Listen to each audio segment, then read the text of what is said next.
Cette semaine, comment agir et réagir avec les imprévus.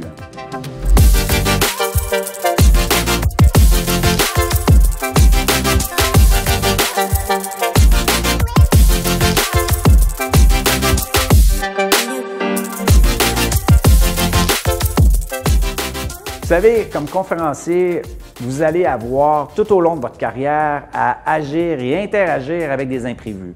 Exemple, vous allez arriver sur un événement et il est possible que le technicien ne soit pas là. Vous allez arriver là-bas, il n'y a personne pour vous aider. Vous devez être capable de brancher vous-même votre PowerPoint, vous-même votre ordinateur, insérer votre clé USB si vous travaillez de cette façon-là. Vous devez être capable de réagir par rapport à ces événements-là. Vous pouvez même arriver sur un événement où il y a un technicien. Le technicien, malheureusement, est nouveau, a de la misère, est sous le stress et ne sera pas capable de réagir, ne sera même pas capable de brancher votre ordinateur. Vous devez avoir ces compétences-là. Vous devez être capable de réagir par rapport à ça. Donc, aller chercher l'information et la formation pour être capable, en tout temps, de subvenir à vos besoins techniques vous-même. C'est du basic, c'est pas très compliqué et chacun d'entre vous, tout le monde qui m'écoute présentement, être capable d'aller chercher la base pour pouvoir réagir par rapport à ça. Le deuxième élément qui peut arriver aussi, c'est que vous avez un support visuel et quand vous arrivez, malheureusement, votre ordinateur brise, ne marche plus. Votre clé USB ne fonctionne pas. Ou pire encore, et ça je l'ai vu, le projecteur brise.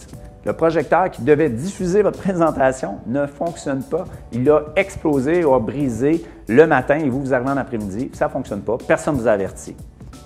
Vous devez être capable en tout temps d'effectuer vos présentations sans aucun support visuel. Si vous me dites, je ne l'ai jamais pratiqué, je ne sais pas comment je réagirais, parfait. Demain matin, pratiquez-vous. Créez-vous dans une simulation que vous arrivez sur un événement, ça ne fonctionne pas. Comment allez-vous réagir? Pratiquez-vous à le faire sans support. Trouvez ce confort-là dans votre présentation et je vous garantis que ce conseil-là sera probablement un conseil qui va vous servir le plus à l'intérieur de votre carrière et probablement qu'un jour, vous allez me rappeler en me disant « Hey, tu sais quoi, David? J'avais entendu ça en 2020 et je l'ai mis en place et oui, ça m'est arrivé. Grâce à ce conseil-là, j'ai pu réagir efficacement et avoir quand même du succès dans ma présentation. » Donc, ce sont deux éléments essentiels. Et le troisième, je dirais toujours, et ça, j'en ai déjà parlé, ayez votre propre micro avec vous. Un micro, le son, la façon de diffuser, ça arrive trop souvent qu'on commande un micro. Malheureusement, ils n'ont pas le bon micro. On se met un micro bâton ou le micro qui vous demande d'utiliser est un micro non confortable. À ce moment-là, si vous avez votre propre micro, vous allez toujours avoir une solution B, un confort et vous allez être confortable par rapport à ça et c'est tellement essentiel dans nos présentations. Voici 3 trucs, 3 éléments pour lesquels vous devez être prêt à réagir si vous avez à le faire. Merci beaucoup de m'avoir écouté et n'hésitez pas à me poser des questions. Et c'est un plaisir que je prendrai le temps d'y répondre.